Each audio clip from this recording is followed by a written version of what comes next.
my new book, Purpose, Publish, Profit, I teach you how to easily write, self-publish, and market your book to build your six-figure business in 60 days or less.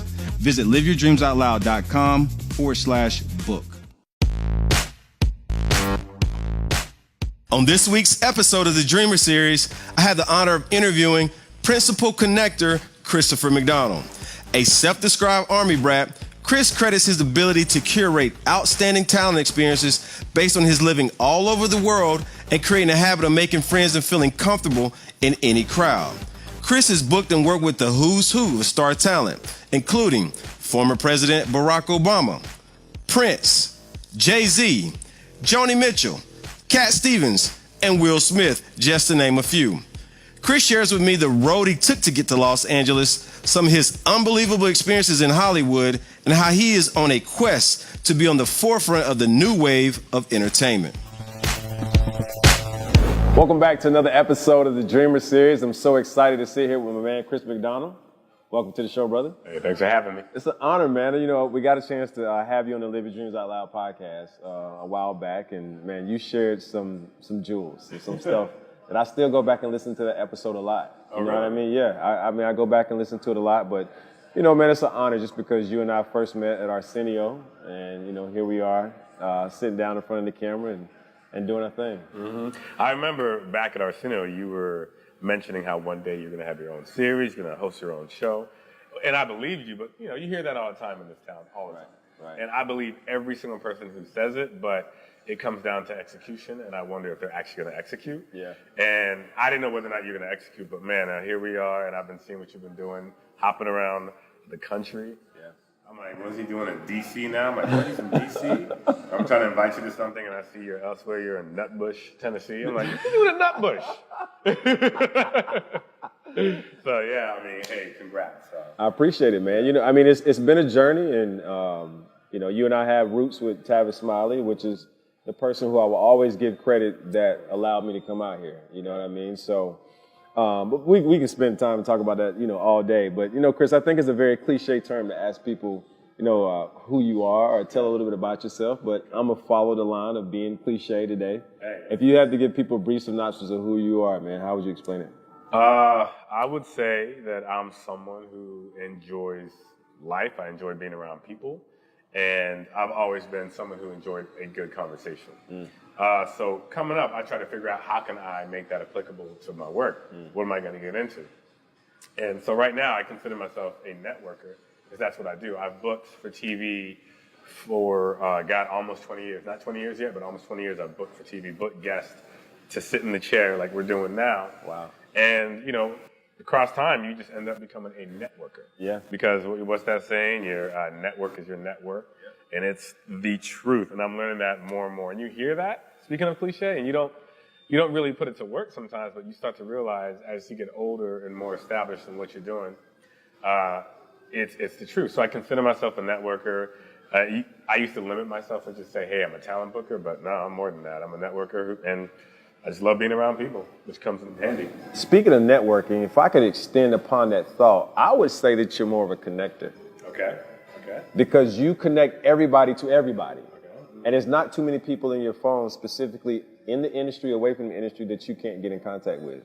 That is true. You know, there's always, even if I don't have a direct link to the person, I know that there's someone once removed, twice removed, whatever. I will get in contact with that person. And I mean, that's a great term. It's funny that you say that because I am working on something, a new business of my own. And I was playing with the title with a mentor of mine forever. And he was like, let's come up with a title for you and what you do for your company. And I remember thinking, Director of Talent Relations, because that's my current title. I was like, that's what I do. I'm kind of like a Director of Talent Relations. I'm more than a talent booker. And he goes, nah, that's limiting. You're more than that. I said, well, what am I? And he goes, you're a Principal Connector. And I was like, what? Wow. A Principal Connector. And at first, I had to chew on that. I was like, let me chew on that for a bit. So I went home and I remember thinking, that just sounds weird, Principal Connector. But I started thinking it's on the nose, and that is what I do. I connect people. I can't tell you enough how many times I've booked a guest on the show, and the next day, the host is hanging out with that guest, and they're either doing business deals or they're best friends. Wow. See it happen all the time. I've seen it happen year after year. So it's time that I actually do something with it for myself. I know something because of a previous interview, but for those that are watching, they don't know this.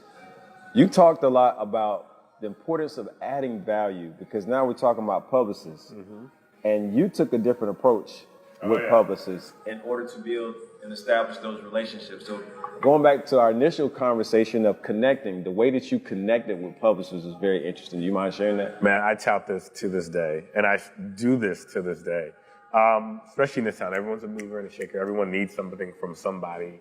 Everyone has a question to ask. Instead of taking the publicist to dinner and saying, let's talk shop and let me see what I can do for you and what you can do for me, I would just get to know them. I would talk the entire dinner about them, because I have this curiosity to learn about people, because moving around, that's what I did, is I met people. So I would genuinely want to know about them. And it happened on accident at first, I'll admit. Like, we ran out of time. And she's like, oh, shoot, I have to get to this performance. We never got to talk about, her client. And I just remember thinking, no, that's fine. And then the next day she emailed me and said, it was so great getting to know you. I love that we didn't talk shop. We just had a great conversation as people getting to know each other, as friends. And I saw that excitement in that email. And I figured, in the gratitude, I was like, I'm going to take this approach with everybody. And I started doing it. And to this day, when I meet with people initially, man, even if it's essential to talk shop, it's the last minute where I bring it up, or it's during the goodbye. Hey, we didn't get to talk about this, but I'll email you what I need to ask you. Wow. And they're like, yeah, it was nice to meet you. And suddenly they're in your pocket. And it's not even trickery. It's genuinely getting to know somebody. Right. And I tell people that all the time, my interns, anyone that I work with who's coming up and want to know the value of network. I was like, just get to know the person. Wow. Love it. What does that skill set derive from, man? Like, take me back to your early childhood. And if I could dig a little bit deeper, like, what was your dream growing up? Man, my dream was, it's tough. It wavered.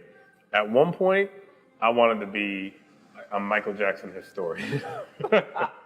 I did. I was convinced. So once you just said, okay, I'm not going to be a Michael Jackson historian, what did you do? Like, what did you go to college for? Well, and I think it's also important to note that a lot of people don't know this about you, but you've been around the world. Oh, yeah. Yeah. My dad was in the Army, 30 years, nearly 30 years active duty. Coming up, my dad kind of wanted me and my brothers to join the service like he did. Yeah. So I romanced the idea of being a helicopter pilot. And I was like, yeah, man, I don't know if I can be a pilot. I'm going to crash this thing. I didn't want to go to war. I didn't want to do any of that stuff. So when I was in Alabama, I tried to figure out what I wanted to do. And from that point, I got really into news, because that's what connected me to the world, or to the United States, when I was living in Germany. I knew nothing about what was going on, and the only way I knew what was going on is watching the news in Germany to stay connected to the United States. Wow. And I became obsessed with the news. So I went to college. I ended up going to college at Emerson College in Boston to get my degree in journalism. I really had a great opportunity to see the world, because wherever we lived, we went everywhere. If we lived in Germany, I would hop on a bus with a friend and go to Paris. I would hop on the train and go to Venice. I would go to Amsterdam, stuff like that. Everything was so close. And that's something you don't get to do in many places. Like I said, when I was in Japan, we went to Korea. Wow. It's just fantastic. So I realize now that I've lived a life. But the value I got out of it is, no matter where I go, I can connect with someone without feeling like they're a foreign entity. Whether they're American, whether they're from another country, just no matter what. Just because I had to do that every 3 years. Chris, what was it like going to Emerson, man? Going to Emerson, man, that was something else. I remember when I got there, it was either between Syracuse, George Washington University, or Emerson. And George Washington University, I was actually going to do that, but they needed me to do a summer semester. I don't know why. My grades were fine, but I guess they weren't as great as they needed. I was like, all right, I'm not going there. And so I ended up choosing Emerson. And Emerson was great because it's a media school, essentially. There's film programs, journalism programs, which I did, television production, and communication disorders and acting. And even dance. There's a small dance battalion there. But it was fantastic. The energy was fantastic there, especially because in Boston, there were literally over 250 colleges in Boston. Wow. 250 colleges. And Boston's a small city. You can walk from one end of Boston to the other end Easily. I used to do that all the time because I was so damn broke there. I was like, I'm not taking the T, which is the subway, and it was 85 cents. I'm like, 85 cents? And I would walk miles just because I couldn't do it. But it was easy to do it there. But the energy was great there because you would have your school here, and across the street, another school over there, and MIT was across the river with Harvard. So you were collectively with your peers, but everyone wanted to do a different thing. So you had this energy to get up every morning and apply yourself because you were just surrounded with that mindset. And when you're surrounded with that mindset, it pushed you. And Emerson was a special school because they told you when you were there that you're not going to be able to throw a stone when you get in Los Angeles and not hit an Emersonian, which is the truth. Wow. Like, there are so many Emersonians here. Like, I just found out just now, but there are so many Emersonians here.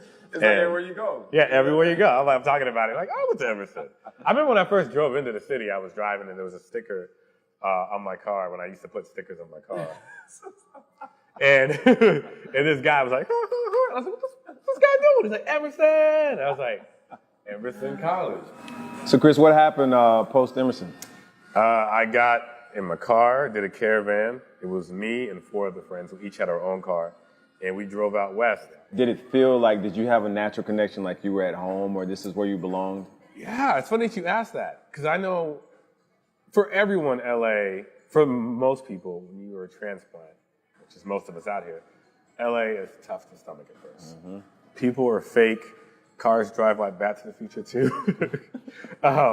And the city's big and just there's a lot going on. Yeah. But right away, I adjusted because it was just another move for me. Yeah. It's like, this is what I do. This is what my home is now. And for me, home was always where I was. Yeah. It was never, oh, this is my hometown. And this is because I moved so much, this is my home. So I adjusted right away. And I thought, I fell in love. I remember I'd get lost on purpose. It's like, let me drive down to Inglewood and then try to just find my way back. Wow. And that's how I learned to get around LA. And at the time, again, we didn't have the apps. I had what was that big map called again? Was it a Timex guide? Thomas guide. Yeah, oh my God. You have to get out your car and get this big ass map out of your trunk because it couldn't fit in your back seat. Just like, and you freaking needed guides to go through it. It's nuts. So my business partner, she had a Thomas guide, and now she has an iPhone, and she still can't find her way around shit. So you got the Emerson Foundation, man. What did you start doing professionally? I took myself and walked into the CNN building and asked for a job. Now, I will mention that I interned there. My last semester in college, it was a program that Emerson did out here, where they took you out here and they had you intern at 2 internships, just to get acclimated. So I did intern at CNN, but I interned in the entertainment unit. And I called them before I came out, and they said, oh, there are no jobs available. And I knew that because when I left, they said they had no openings. But I walked into the building anyways. This was in the 90s when you could actually walk into a building without security stopping you, pre 9/11. And black. I was surprised. I was like, just walk right in. And I went to this producer I'd seen walking around, but he didn't know who I was. And I asked him for a job. And he was like, well, we do have a PA position opening. And I think I kind of knew that, so maybe that's why I had the nerve to do it. And I told him, I was like, yeah, I used to intern upstairs. And he called and said, I got a Christopher McDonald here. He says he wants the PA job. Do you vouch for him? And he hung up the phone and was like, can you start today? Wow. I was like, yeah, I'll start today. And I started today. I called my girlfriend at the time. Said, I'm not coming home, I'm working. What is the teachable moment? Because a lot of people, like, I don't want to just zoom past this. Yeah. Because what you did is something that a lot of people don't even have the guts and the courage to do in a lot of different industries of life. Yeah. What does that say about what you did? You just got to be, well, first be approachable, because you just can't roll up to somebody and be like, yo, what's up? I need this. You can't act like you're needing something. You got to, approach them with the sense that I have something to provide for you. I have something to offer you, first of all. And secondly, you just got to do it, because you hear it all the time. I was just talking about this with someone the other day. They needed a mentor, right? And they're like, Chris, I need help with a mentor. Can you help me find one? I'm like, I'm sure you have a lot of people in your life who could be your mentor. I'm like, well, you have an advantage because with what you do at work, you're surrounded by a bunch of billionaires and millionaires, and you have your pick of the litter. No, you don't need a billionaire or a millionaire to be your mentor. Mentors can be lateral. Yeah. Mentors can be just right above you. It could even be below you. Everyone has something to learn from somebody. But most people just don't approach that person. And because people are so intimidated by the idea of a mentor, even in that sense, they don't approach the person to ask for them to be their mentor. But you've got to approach them. You've got to just go after it without being aggressive. But that's the teachable moment. Don't be shy, because there's a big divide with people. And I feel like it's getting bigger and bigger, obviously because of the whole digital age. But people are so afraid just to walk up to someone. They're afraid they're going to offend them. They're afraid they're going to invade their space. Just step in there and present yourself. Love it. Great teachable moment. Have you been procrastinating from writing that book that's inside of you? Do you have a story or message that will be beneficial to others? Do you struggle with the writing process and nuances of publishing your book and knowing how to market and profit from it? Well, it's time that you stop with the struggle. I'm here to help you write your book. In my new book, Purpose, Publish, Profit, I teach you how to easily write, self-publish, and market your book to build your six-figure business in 60 days or less. This book is free. All you have to do is pay for shipping and handling. When you pre-order your book, you will also get access to a free virtual masterclass where I go deeper into training and ways to make more money with your book. Visit liveyourdreamsoutloud.com/book. So now you're working at CNN. What does it feel like to be working for, at that time, to be working for one of the largest media companies in the world? Man, that felt great. And here's the crazy thing. When I would go visit my parents, my mom was so proud. She's like, my son, he works at CNN. And people would be like, ooh, CNN. And it just had this weight, CNN, no matter where I went, because everyone was aware of CNN worldly. Because CNN airs everywhere. They have CNN London, bureaus everywhere, pretty much. It felt very established. And truthfully, when I was in school, two places I wanted to work at. But I knew when I graduated, I was like, I want to work at these two places, CNN and PBS. Wow. And my first job out was CNN. I was like, I'm here. What was the biggest highlight for you while you were working at CNN? The biggest highlight was them actually appreciating my talents. You know, when you come out of school, you feel entitled, and you have this wealth of information, and you're ready. You're like, I should be doing this. Like, I don't have a job yet. Or like, why am I not a producer? You know what I mean? You have this hunger for work, and it's not going to come because you've got to pay your dues. Yeah. I was one of those kids who didn't realize it, but at the same time, I really applied myself. Because, I was a PA there, but I would finish my shift being a PA for the World Today and go up to the entertainment unit and say, I know you guys aren't paying me, but I hear you guys are going to this award show tonight. Can I come and help out? Sure. So I went and did that. I'd go to the money section. I know you guys aren't paying me, but I just finished my shift. Can I come help you guys out and do this? I just kept applying myself because I was so excited to be working for such a big, major company. Wow. Larry King. Larry King. How did you get there? Well, my extent of working with Larry King was, I did, as a PA, one of the things I did for the World Today with Jim Murray was the teleprompter. That was a full teleprompter show. Larry, the only thing he teleprompts is that intro. Wow. So I would do the teleprompter for the World Today, and then Larry would sit down and be like, tonight! And I'd be scrolling that. And if he'd be done with the intro, and I'd walk away. Wow. That's what I did for Larry King. Wow. That was it. And I would see him walking down the hallway, and I'd be like, Larry, and he's like, but that's literally, I had no immediate contact with him work-wise except for doing the tonight and nodding him in the hallway. Just be like, that was it. Love it, man. But it was great because I grew up watching Larry King. We all did. Yeah. Talk about the transition to PBS.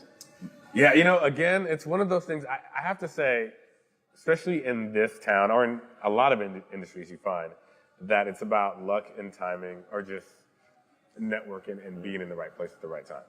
And I happened to be at a party where there were a bunch of people who were in the TV industry, and we were all sitting around doing the jam band thing. One guy was on the drums, another guy was on the keyboard, and one guy was on the bass, and I was on the guitar.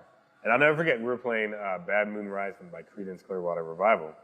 And the guy on the drums was like, hey, Chris, so I hear you work at CNN. I was like, yeah, I do. He's like, do you like it there? I was like, yeah, I'm kind of over it now. He's like, well, I'm looking for another producer, associate producer, to come work at Tavis. I was like, Tavis? He has a show coming? And he was like, yeah, he has a show coming on PBS, and we're about 2 weeks out of it. And I was like, And I swear to God, he was playing like a jazz drummer. And I swear to God, I was like, wow, this is crazy, but hey, timing just is essential. And the next day I hit him up and I called him and said, hey, so where do I send my resume? He goes, nah, man, I was giving you the job. Wow. I said, really? So I started working for Tavis 2 weeks. I was like, can I get 2 weeks? He's like, yeah, it's perfect. And we all came together and started Tavis together because it was the beginning of the TV show, the PBS TV show. What was the experience working like with Tavis, man? Tavis was great. Tavis is, I mean, he taught me a lot, even when I didn't think I was learning something from him. Tons of things, tons of information. He taught me discipline. He taught me that this industry can be just as racist as the South. Because Tavis would say things, I'm like, oh, there goes 1964 Tavis coming back, just touting this animosity towards the industry and how they look at black folks. And we all knew it was there, but he was always saying certain things. And as a kid who didn't come from that generation, I remember I used to think, is he just crying foul? No disrespect to him. But he would tell me, he's like, they don't care about you. Because I remember when Fox wanted him to take his show and put it on there, and he turned it down. And all the producers were mad because we were thinking that's money out of our pocket.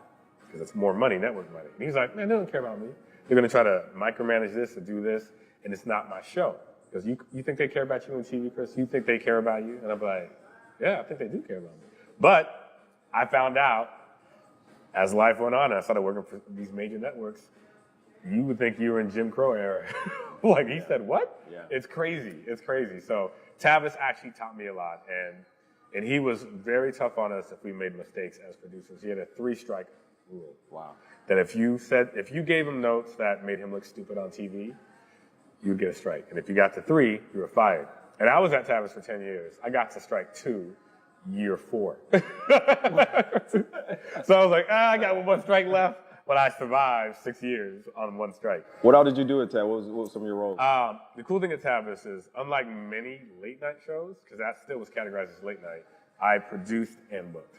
So I booked all the music guests at Tavis. And at first when I started there, I was only booking documentarians and producing them. But there was a producer there, Shanta, who did some music stuff, but she moved on. And I realized, she actually told me, she's like, you know what, you love music, you know a lot about music.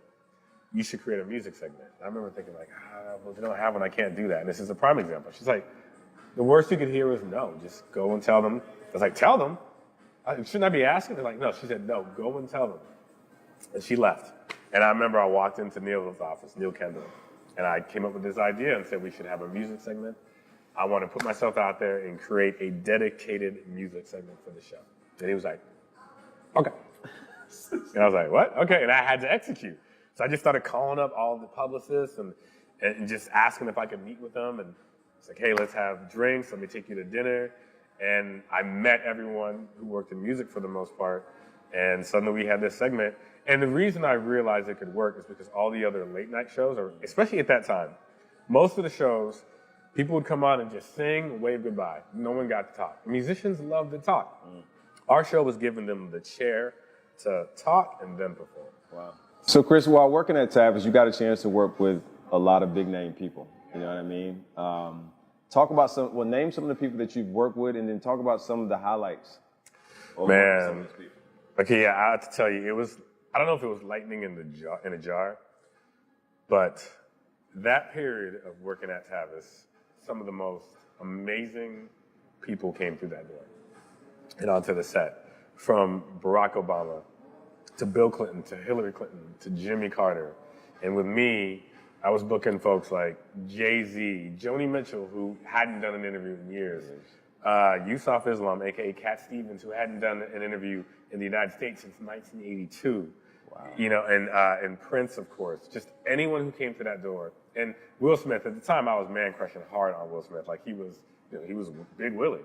And when he came on, it blew my mind. Just sitting with people who I idolized growing up, or even in college, and suddenly now I have a working relationship with them, where I'm booking and producing them.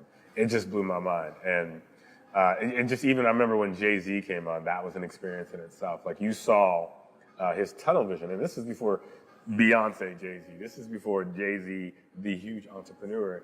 And you saw what he wanted to do. He would talk about it. And just even being in the room with him, you could see he commanded attention. And it wasn't even like, oh, I'm around my lackeys, or I'm around my bodyguard, I'm around my publicist, and they're all, fawning at me. It was like he commanded attention.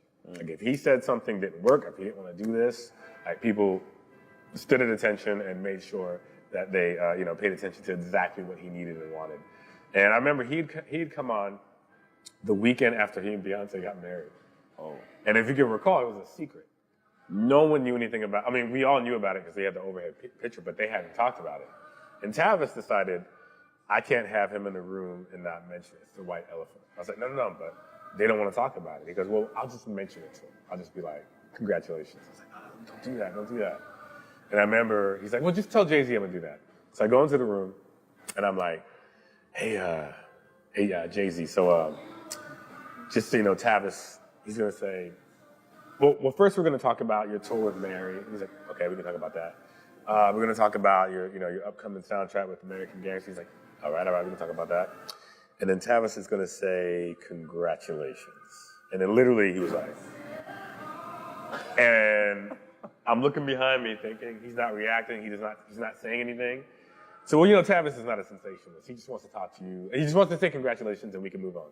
And he was still like, and I look around the room and I see like everyone in this party just staring at me like, I can't believe he just brought that up. And I'm not even lying. I heard someone go, ooh, ooh. And I was like, where's that coming from? And then I just walked out because he was just mean mugging me. And I got chased down by his publicist saying, Jay is not going to do this interview unless you make sure Tavis doesn't ask that. And Tavis, he's like, I'm going to ask what I'm going to ask. But I went back and I was like, Jay-Z was mean mugging me. Wow. We can't talk to him about it. All right, we won't talk to him about it. So that stood out, even though that wasn't the best experience for me. and then working with Prince, like that, especially after he passed away and I realized the value. No, I realized it during the time I was producing him and booking him. But the value of that, to work with a superstar like Prince, that was amazing. And everything you hear about that guy is true. Yeah. Everything needed to be perfect. I think you've had a few of these moments working in the industry. It says something to work alongside some of the greats. You know what I mean? And I think sometimes we as individuals don't understand like the significance of being in the presence of a Jay-Z and how it feels, or anybody, or Prince, just being in that energy. Have you had any of those aha moments where you say to yourself, man, like I am really doing what I'm supposed to be doing, like that validation factor? It's so funny. It's one of those things that people are always afraid to admit or talk about here because everyone has aha moments. You're in a town of glitz and glamour, and it's going to be there. Unfortunately for me, I had an aha moment while I was prepping Prince. When I had him on Tavis the second time, I had a whole show produced for him. The night before, they were like, he's coming on the show tomorrow. I said, well, we got guests. Work it out. I said, all right. So I stayed at work really late coming up with the show for Prince, producing the topics for Tavis, right? So I have topics on the card, and I go to prep Prince, because he would always prep the guests and say, this is what we're going to talk about. Prince goes, no, can you put that away, sir? Can you put that away? I'm like, but this is the show. He's like, I have an idea what I want to talk about. I was like, all right. He goes, you got a pen and a pad? It's like, yeah, all right. So I remember Neil was in there, and Neil never comes in during my preps, but it was Prince. And we're sitting on the couch. It's a full couch. Prince is here. I'm here. Neil is sitting on the arm of the chair. And Neil, like, before I could even turn around, he's out the door. I just saw, like, his coat jacket. And he was going to go get the pen and the pad. And I'm sitting here. This was the first aha moment with Prince. And I don't even remember what happened. I just remember we were just kind of staring at each other while Neil was getting the pen and the pad. So he comes back, and I'm like, okay. And Prince goes, the first thing I'm going to talk about is work ethic. I was like, okay. And I wrote work ethic. I was like, what about it? He goes, this generation doesn't know what it means to have work ethic, but our generation, we knew about it. And I remember thinking, like, we are not the same age, Prince, but okay, I got you. So I wrote it down. He goes, I want to talk about destiny. And I wrote destiny with a question mark. Because I was thinking, is destiny like a protege of his, like Vanity or Apollonia? I was like, okay, what about destiny? He goes, some of us want to be rock stars, some of us want to be astronauts, but we can't carve it out for ourselves. It's our destiny. So while I'm writing all these, he's like, Dick Gregory, unforgivable blackness. And I was like, big question mark. All these topics. I found out that was a documentary. And then my aha moment hit me at the wrong time. I'm sitting there thinking, I remember when I was watching Purple Rain as a kid, if you would have told me I was sitting across from Prince, producing him on a show, but yet he was producing me on his own show, I wouldn't have believed it. So during that time, I'm sitting there staring at him. And you ever have a conversation with someone and you check out and you don't realize they've asked you a question? That happened with Prince. So I'm gonna show you in real time what happened. This is real time. So I'm sitting there and he's talking to me, and then I hear Neil hit me in the back because he's on the arm, and he goes, Chris, he just asked you a question. And I was like, oh. I was like, oh God, I'm so sorry, I blanked out. So you're gonna be me, I'm gonna be Prince, and I want you to say, I'm so sorry I blanked out, and I'm gonna show you what he did to me in real time. I'm so sorry I blanked out.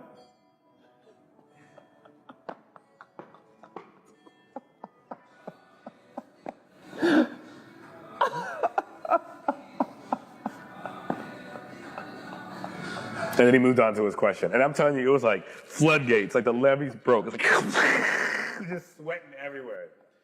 I was like, what is he doing? What does he do? He's just staring at me. But I think, at the moment, I remember thinking he was pissed. But in retrospect, I think he was like, that's what I do. Wow. I put people in trances. So you got caught up in the Jamie Foxx. Yes! That's right.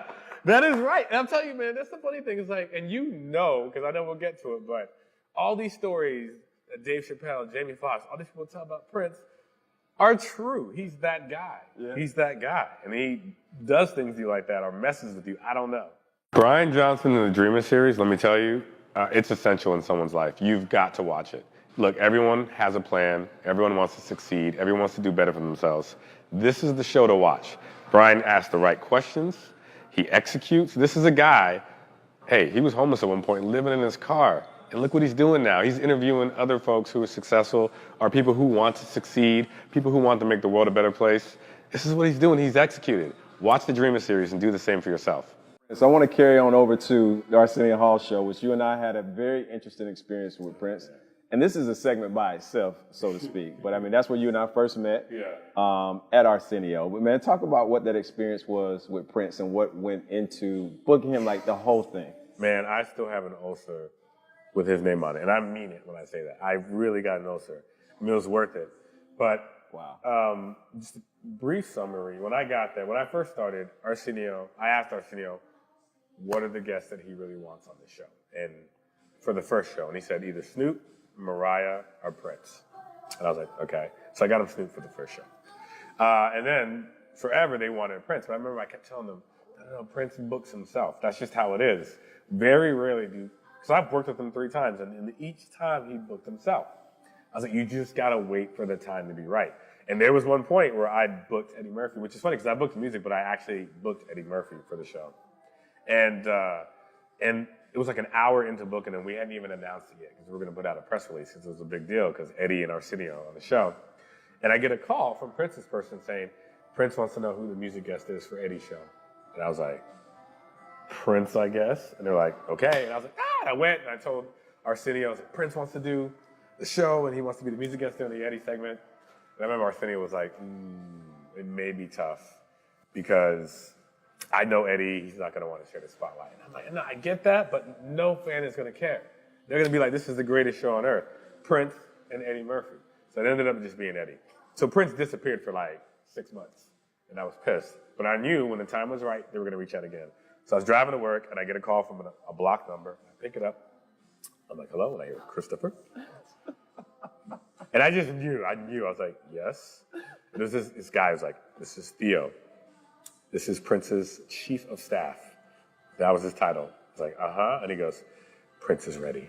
And I was like, oh, my God. And then he had some parameters. He wanted it to be a surprise. He wanted to come on the show and surprise Arsenio the week later. And I'm like, yeah, we can't do that because we got to promote it. And so we came up with this idea that Prince was going to send this girl, Danielle, who was in his Breakfast Can Wait music video. And in that video, she dresses as Prince. He goes, and Prince wrote an email. And that's the thing about Prince is they never really paraphrase. They would either forward an email that he wrote or say his words verbatim, so to speak. So I get an email sent to me from him that Theo sent. And he goes, Danielle is going to come on the show a few days before the show, and she's going to come on dressed as me. And she's going to present Prince with a sheet of paper that you will print this on purple stock. And the envelope that holds this purple stock paper has to have a different purple stock. And I was like, oh my God. And it basically was like, Tavis, I'm going to present you with an artist takeover and this, that, blah, blah, blah. And it was crazy. And I remember I went to bed that night thinking, oh man, this is a prank. I didn't speak to Prince. This is a prank. I don't know who this Danielle girl is. And I was freaking out. So the next day I got there and she was in the green room dressed as Prince with a mustache. And I remember thinking, should I ask? And I asked her, like, look, I have this paranoia that this is a prank. Is this real? She goes, no, I can assure you it's real. I was like, all right. So Prince ended up coming on the show. And, you know, in true Prince fashion, he kept changing what he wanted to do in the week leading up to it. He's like, I want it to be a Moroccan theme. Okay, perfect. No, I want it to be like the Roaring 20s, Harlem Renaissance. Okay, perfect. No, I actually want to do like the 50s. All right, no, but we ended up settling on the Moroccan theme. And he kept adding things, and it was just so stressful. Because normally when I'm booking performers, I work with the production and the crew to put everything together and allocate who's doing what, right? But instead, Prince had to deal with me. I had to like basically tell everyone what he wanted. And it sounded crazy. So Bruce Catania was like, God damn it, Chris. This isn't the award show. This isn't the Grammys. This is a nightly show. You know what this is going to cost us? I'm like, I know what this is going to cost us. So Prince ended up coming on the show. He shows up the day of, and we're running behind, and because he keeps making changes. And finally he goes, sir, when I get revealed on the first song, I want this purple tornado to spin around me and spin up and reveal me. And I was like, I remember that. And time was running out. Yeah, because I think you were standing right there. And I remember thinking like, oh man, I told him no. I was like, we can't do that. We're going on in about a half hour. And Theo looked at me and a few other people looked at me and they ran outside.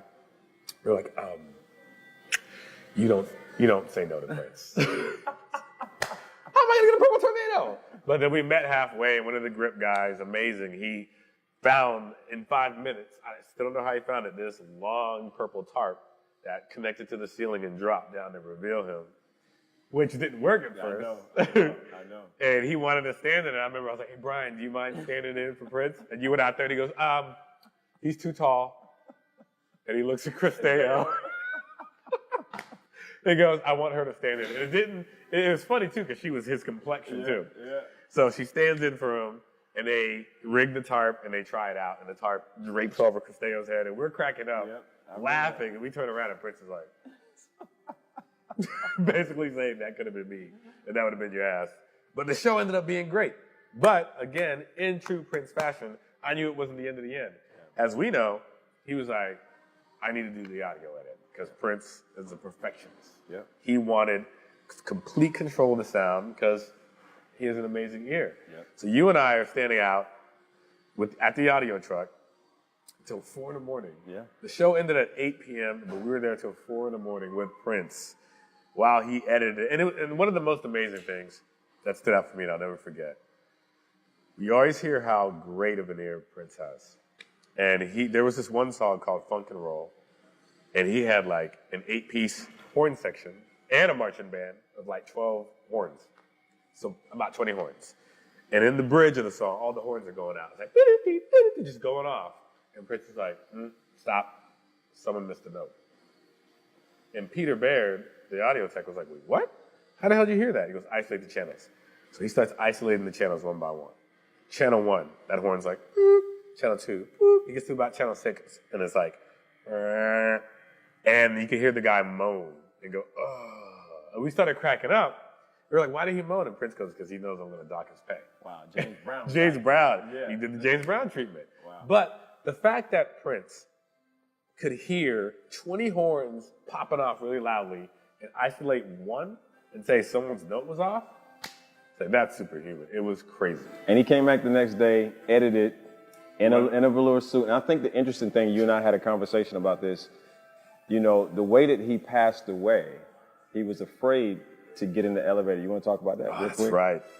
I'm not saying it because we lost the great one, but to me, he's always been the greatest, you know, and no one's even close. L.A. Reid paying tribute to Prince on CBS This Morning on Friday. The famed record exec shared an eerie story about his friend. The one thing that, kind of spooked me about it all was he has a song called Let's Go Crazy. Yeah. And it says, don't let the elevator bring us down. One time when I was with him privately, he said, you know what the elevator is, right? No. I said, no, what's the elevator? He said, well, the elevator is the devil, right? It scared me. I don't like to talk like that, but he said that. And so for me, it was like really haunting when I read that he was found in an elevator. E.T. confirmed the iconic artist was found dead in an elevator on Thursday. L.A. Reid says he believed Prince to have been in good health. Did he have health problems? That I don't know, right? What I know is that he was really health conscious. He was a vegan. He didn't abuse alcohol. I didn't know of him abusing drugs.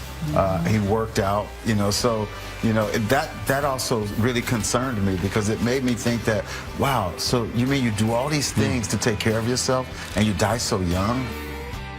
I'm telling you, man, when they came out with that fact that he was afraid to get in the elevator, it broke my heart. Because I remember the last time I saw him was coming down in the big freight elevator in the studio. Because he came to do the video edit, showed up, like you said, in the velour suit, which I thought was the Lakers at first, because it was purple and yellow, but I was like, oh no, it's the Vikings, because it's from Minneapolis. And he did the video edit, and then we left, and we went down in the elevator. And I remember, to this day, I'm still not sure, but I guess they were impressed with Brian Campbell, the director of the show. Because Prince was like, who was the gentleman who directed the show? And I was like, Brian Campbell.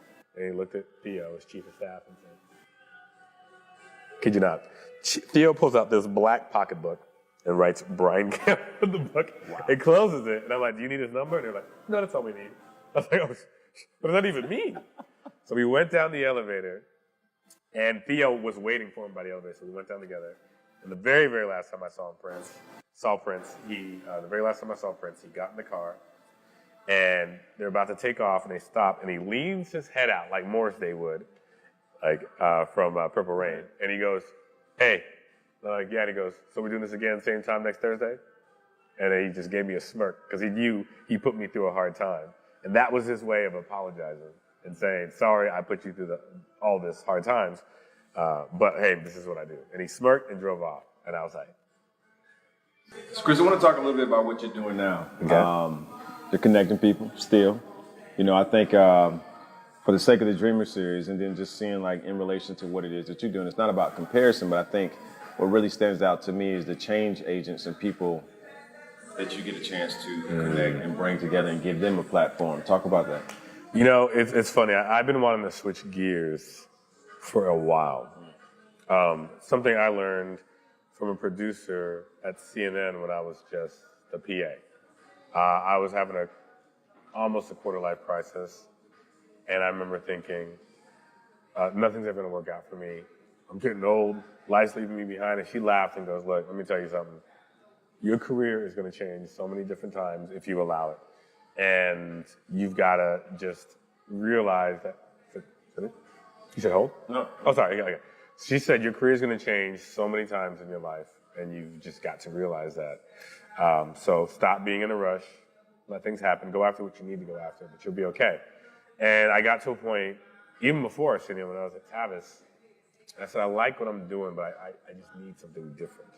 And I definitely knew I needed something different once I did Arsenio, and then of course worked with Tyrese on his show with Rev Run, and I was telling my wife that I needed an apocalypse job because we read this book, this novel, that an apocalypse happens, and so they're in a dystopian future, and they mentioned it's like one little paragraph out of the whole entire page, out of the whole entire book, and they basically said all the celebrities and everyone who worked in Hollywood were the janitors and the cooks because they didn't have a trade, right? They didn't have, and the engineers prevailed because they brought the world back together, this and that. So not to say that there's nothing going on over here in LA that we can't do something, but I needed to do something that allowed me to work if I wanted to move to Skipperville, you know what I mean? Or if I wanted to move to Canada. I wouldn't advise you to move to Skipperville, but yeah. Skipperville, man, you just know that's in Alabama. Like, you wouldn't be like Skipperville and someone's like, Montana? Like, no, Alabama, yeah. So I needed something. So I got introduced to Tom Bilyeu, who at the time was the president of Quest Nutrition and one of the co-founders. And he's an entrepreneur. And I met him through OWN, Oprah's company, because I was doing a show with OWN, and the executive producer of Tom's interview show, Inside Quest at the time, came from the Oprah world. She produced for Oprah. And they needed a talent booker, someone who was going to help them and bring them guests, bigger guests. Because at the time, they were just doing startups. Oh, here's a guy to come on and talk about their startup and talk about success. Because Tom had this vision to create a show where people had a successful mindset and they delivered the tools to success to the audience, and people can get themselves out of the matrix, as Tom calls it, and succeed themselves. Because no matter how much will and drive you have, if you don't have a successful mindset, as you know, you can't execute. So I was like, man, this is a great idea. This is a great show. So I started working for Tom, and we started having all types of change makers on and change agents. And I started realizing, like, this is what I've been craving. Because there is a hunger, there's an audience out there for that. Because it's not just entertainment. Everyone wants to do better for themselves. If there's one thing that people have in common when it comes to the human spirit, is they want to do better for themselves. And a good chunk of people want to do better for themselves, want to do better for others. So shows like this, the Dreamer series, and Inside Quest, which is now called Impact Theory, it's the environment I want to be in. I want to be around these people. And I've met the most interesting people in the last 2 years. I'm not even impressed anymore at all by the Hollywood millionaire. Because you know what? I'm meeting billionaires who aren't just living the life. These are billionaires who are changing the world. And they want to change the world. And you mean people that aren't necessarily millionaires, but they're doing amazing things. Like, That too. Like a David Goggins, whose interview was absolutely just, to me, that guy. Yeah. You know, David Goggins, if you're ever watching this, man, listen, your interview on Impact Theory was amazing. You know what I mean? My God, yeah. It's that type of stuff. And you hit it on the head. And that's one of the adjustments we made with the show. As the show went along, we actually started talking about redefining success. So we are talking about a successful mindset, but we're dealing with a bunch of millionaires and billionaires.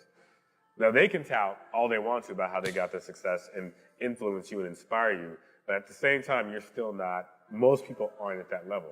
So how can you fully want to execute because it sounds daunting to even get to where they got. Especially when they describe how they got to where they got, they're like, oh man, I do want to be a billionaire, but do I want to do all that grinding and hustling?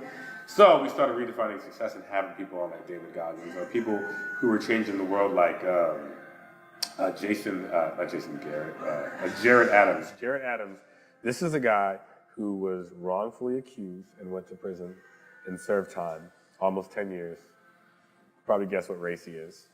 But he went to prison and was serving time. And he got out, and instead of being bitter and angry and mad at the world, which he has every right to be, he went and passed the bar, became a lawyer. He is now a lawyer for the Innocence Project. Wow. Working for the system, the same court that put him in prison. Wow. And he's getting people off who are wrongfully convicted. Guests like that. People who are changing the world. Wow. Looking back at it now, you get a chance to see the two worlds, man. What's next for you now? Man, anytime I think about what's ahead and what's next, one of the main things that I, look forward to is just continuing to be a great father, right? Yeah. Because which you are, and I parade you for that. I mean, I see it. It's work is going to change. It may remain the same, but what's going to be constant for me is my fatherhood. And no matter what I'm doing, I want to be doing something that's going to make my son proud. It's going to make him happy. Therefore, give me the drive to continue to work really hard. So that, on a wide scale, that's what's next. But to get down to specifics, I am working on starting my own company. It's something that I've thought of doing for a while, but sometimes you need a push. Again, I've met some great people on the way working with what I do now. And I have a mentor who's shown me how to execute on that plan. And basically engaging my confidence, because I consider myself a confident person. But man, sometimes you need someone to tell you you lack confidence and you can be much more confident. Wow. And I think that is what anyone needs who wants to succeed in this world, is to understand their self-worth. I got one lasting question because, for those that are watching, man, they hear your story. They hear who you are. They see what you're doing. What would be your advice, man, for anybody out there in life that may be just looking to get started? Maybe they're struggling. they want to do something, what's your advice to them? My advice, I go back to the old Nike logo and slogan, just do it. You know what I mean? Just do it. And it's unfortunate. I used to get mad when people would say that, just do it. Like, I don't have the means to just do it. No, just do it. I don't have the money to just do it. No, just do it. I used to write a lot. I still write here and there. And my brother also writes a lot. And he struggles at getting the idea on the page. And I tell him all the time, and I apply this to my life. Like, just do it. Just sit down, start writing, the ideas will come. If they're terrible ideas, you did it. You go back and edit it. Same thing in life. If you do something and it's a terrible execution and you failed, just do it all over again. Don't be afraid of failure. Don't be afraid of embarrassing yourself. Because the only thing worse than failure is doubt. Because doubt will kill a dream much faster than failure. I'll tell you that much right now. Because it's not going to happen if you just doubt yourself because you're not just doing it. Go and do it, go and fail, and succeed eventually. Chris McDonald, ladies and gentlemen. Thank you so much, brother. Thanks for having me. I appreciate it. This guy right here.